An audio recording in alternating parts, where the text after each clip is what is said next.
intinya memang ada dua objek hukum ya yang menjadi kita soalkan. Yang pertama memang Undang-Undang ITE yang dijelaskan rekan saya tadi, pasal 28 ayat 2 terkait dengan suatu produk media ataupun media elektronik yang memungkinkan itu menjadi kegaduhan. Kemudian dijuntuh dengan pasal 45 huruf A terkait dengan tuntutannya itu 6 tahun penjara dan denda 1 miliar rupiah. Kemudian yang kedua, objek yang kedua terkait dengan Undang-Undang Perfilman pasal 31 yang mana itu mengatur terkait dengan lembaga perfilman itu bisa melakukan penarikan terhadap produk suatu perfilman yang dianggap membuat gaduh di tengah-tengah masyarakat. Nah, dua objek ini yang telah kita sampaikan ke Barreskrim. Namun barang tentu ada pentelaahan terkait dengan apa yang kita laporkan. Nah, bukti-bukti yang kita sampaikan barang tentu adalah bukti elektronik, yaitu videonya, kemudian nama-nama produksi film yang terlibat. Ya, barang tentu di situ banyak ya. Ada sutradara, kemudian ada produser, dan barang tentu itu dugaan kita mengarah kepada proses pemidanaan.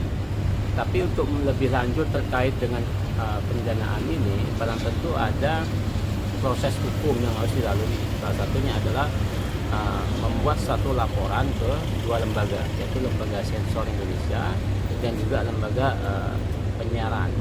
Jadi dua lembaga ini akan kita datangi dalam waktu minggu ini untuk melihat suatu perkara ini supaya terang. Karena seperti diibaratkan kayak undang-undang pers, yang mana undang-undang pers wartawan kan tidak bisa langsung dipidanakan, artinya menggunakan saluran Dewan Pers. Setelah ada keterangan Dewan Pers, kalau itu memungkinkan delik pidana maka diproses ke ranah hukum. Sama halnya dengan perfilman, ada undang-undang perfilman yang mengatur khusus. Maka dari itu hari ini kita baru melakukan upaya pengaduan Dumas, belum melakukan laporan polisi karena ada lembaga itu yang kita lalui itu. Nah, itu dalam konteks hari ini, maka dua lembaga ini, yang lembaga sensor maupun lembaga penyiaran akan kita datangi minggu ini untuk menyampaikan aduan itu. Selanjutnya setelah itu akan meminta keterangan. Kalau itu memang ada muatan pidana maka akan diproses hukum.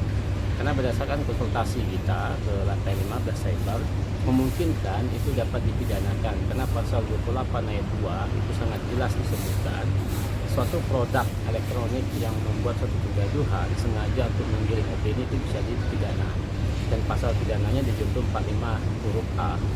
Jadi menurut saya itu dapat dipidana. Maka pada itu proses awal yang kita lakukan adalah membuat aduan ke Dewan SR, ke lembaga penyiaran dan sensor itu. Kalau misalnya malah memperkeruh kasus yang Vina aja 8 tahun nggak kelar, tapi malah bukan memperkeruh, ini untuk memaksimalkan. Yang tadi disampaikan bahwa memang akan ada kontroversi lanjutan. Orang berpikir dengan terbitnya film ini menggiring opini publik sehingga membuat proses penegakan hukum menjadi terang. Namun setelah kita cermati, bukan proses penegakan hukum yang menjadi terang, tapi proses intervensi hukum yang terlalu menjadi terang, sehingga berasumsi polisi didesak, penyidik didesak untuk melakukan tindakan hukum sehingga melakukan penangkapan, salah tangkap dan seterusnya. Nah, narasi ini terus dibangun, maka tidak baik untuk terkait dengan kemanfaatan hukumnya, karena teori hukum barang tentu salah satunya kemanfaatan hukum bagi masyarakat di samping keadilan hukum dan kepastian hukum. Maka barang tentu untuk memberi kebebasan para penyidik Polri itu melakukan penegakan hukum itu tidak bisa diintervensi. Nah, maka barang tentu kita menerima itu pasti akan ada kontroversi yang seolah-olah kita membatasi ruang publik. Tapi barang tentu dengan diberinya kesempatan kebebasan penyidik untuk melakukan penegakan hukum itu bisa untuk memperjelas proses hukum.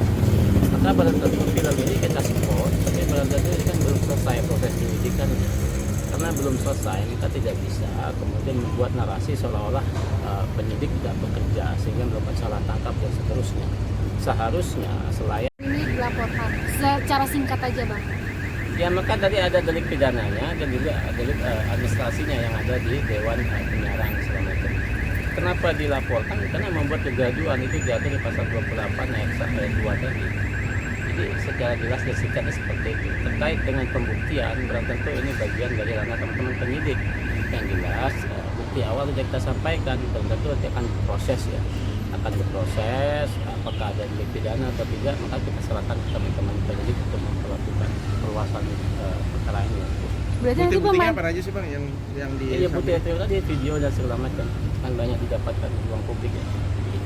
berarti pemainnya, produsernya juga akan diperiksa suatu. Ya itu tergantung penyidik yang melakukan pengembangan terkait dengan perkara ini. Dan tentu kan orang-orang pihak-pihak yang dianggap relevan dan mengenai substansi itu pasti akan diklarifikasi. Begitu ya, aman ya.